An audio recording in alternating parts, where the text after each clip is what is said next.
Baylor Director of Athletics, Mack Rhoades, joins us. 365 Sports, Craig Smoke, Paul Catalina, and David Smoke. It's been a while. I had a chance to visit with Mack in the studio back during the end of the year, but it's been a while. You guys can introduce yourselves. Garrett Ross runs the mothership. Paul, Craig, say hi to Mack. Hi. I mean, I did when I called him. Yeah. You know, it was good. It's good to talk to him again. Hear his voice. Mack, Good. It's good to be with the three of you. I may have said that I've really missed Paul and Craig, but the other guy, can't remember his name. I'm not sure about. well, you're stuck with me. That's all there is to it. You are stuck with me. A lot of things to get to, and I know you have something else to do in about 20 minutes, another meeting or whatever, as always. The Big 12 schedule release, you have 4 games in a row against teams out of Utah and Colorado, kind of a unique twist. The game with Utah, of course, non-conference. Was there anything in particular when you looked at the schedule, popped out to you? No, I think it's a good blend, and I think the sequencing of the scheduling, and just how far we're traveling, distance in terms of when you think about back-to-back road trips, the Iowa State, Texas Tech, the West Virginia, Houston, right? And again, this is the year obviously where we play 5 Big 12 on the road, but really like the schedule, with adding, the 4 Pac-12 schools, this game, versus Utah, originally, scheduled, stayed as a non-conference. And so I thought, that's certainly unique, but we weren't the only one. The Arizona at K-State is also a non-conference matchup, but I think great trip when we think about at Utah, Salt Lake City, and then you think about at Colorado, Boulder, but again, really like it. Oklahoma State I think it's a great game for us and homecoming. So.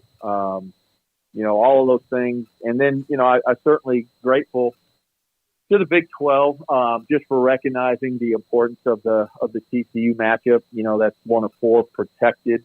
The others, Arizona State, BYU, Utah, Kansas State. But, grateful for that so that, we get to play our friends, 80 miles, 90 miles up north of us every year. So, excited about it, and again, 2 best teams, will play in AT&T for the Big 12 championship. Mack, I know that this year, because of where Labor Day falls, that we have 2 bye weeks. But do you believe with the expansion of the playoff and the way the schedule and the future will move around that 2 bye weeks might be here to stay? Paul, it's a great question. I really hope so. I just think, when we just think about the physicality of our game, the number of games, again, you mentioned, 12 teams. So, what that means in terms of additional games.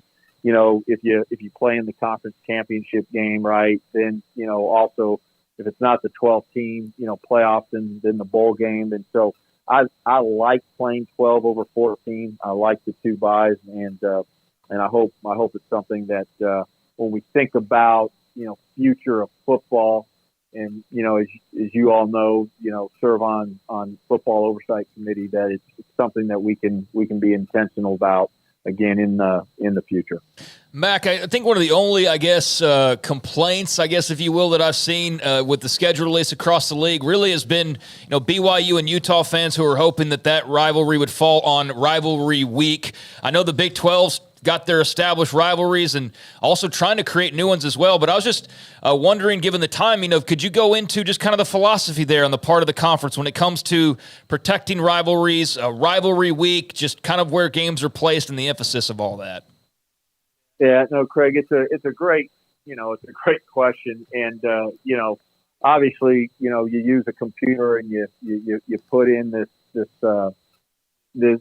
formula, right, that helps to spit it out. And, I think it's certainly multiple versions before you get to the one that you like. And I think it's TV partners as well. And so I think you're trying to navigate a lot of it. I can tell you because I sat on, this committee of 4 or 5, athletic directors when we were really mapping out the criteria for the football schedule with 16. We really wanted to be true to, what are truly the protected rivalries. What are truly the games that need to be played every year, and then how do you insert, again, really we think about it, 8 new teams, 4 and then 4, and introduce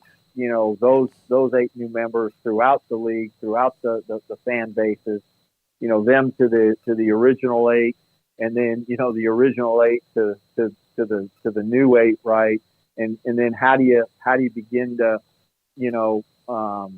formulate those new rivalries? And when you think about specifically like the 4 Pac-12 schools coming in, still wanting to be able to play each other, not every year, but trying to nuance that. So there was a lot of moving pieces and parts to this, and it fell out the way it did. And hats off to our Associate Commissioner Scott Draper, who really led the charge in this space. He did a phenomenal job. And when you're the person in charge of scheduling, when the schedule comes out, you end up having probably a lot of people not real happy, because everybody can pick out something that, hey, man, I wish this was different. But I think overall, I think we landed in a great place for the Big 12. And then, selfishly and specifically, I think we landed in a great place for Baylor. Nikki Collin, when she arrived, was very opinionated about the fact that she wanted, this is before Russia or anything like that, to bring Brittney Griner back to retire her jersey. There's a lot behind that. Obviously, Brittney made comments about Baylor and the program back when she turned pro, but it's been a while. It's been a long, long time, and now you all have announced that you're going to retire her jersey. What kind of emotions do you think you'll see that night, and the fact that now there's an actual date where she'll be back in Waco?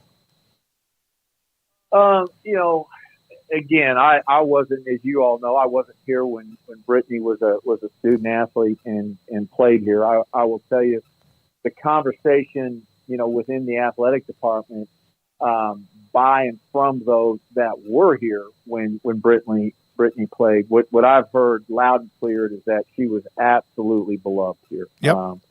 She was one of our most beloved, student athletes. And, when you think about, now Baylor's been pretty dang blessed with some really accomplished, former student athletes, but I don't know that anybody could,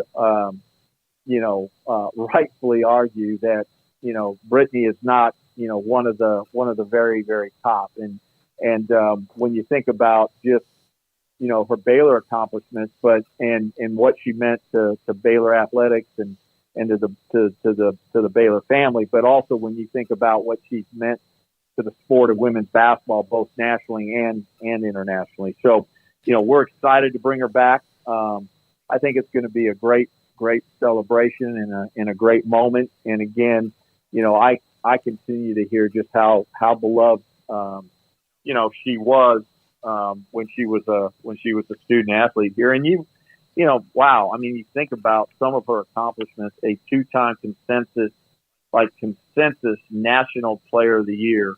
And that's a really, really high standard. And, you win a pair of Olympic gold medals. So, and the other thing that I think we're all proud of is that, she finished her undergraduate degree in Yep. 2000. And so, excited and happy and for her that she got her undergraduate degree. And again, I think it's going to be a wonderful celebration. There is no Baylor top 2, 3, or 4, 5 list without her in that conversation. She's in that conversation with RG3 and Mike Singletary, among a couple of others that will be included too, and there's no doubt about that. And she was beloved and also treated incredibly well when she was at Baylor. Paul? Mack,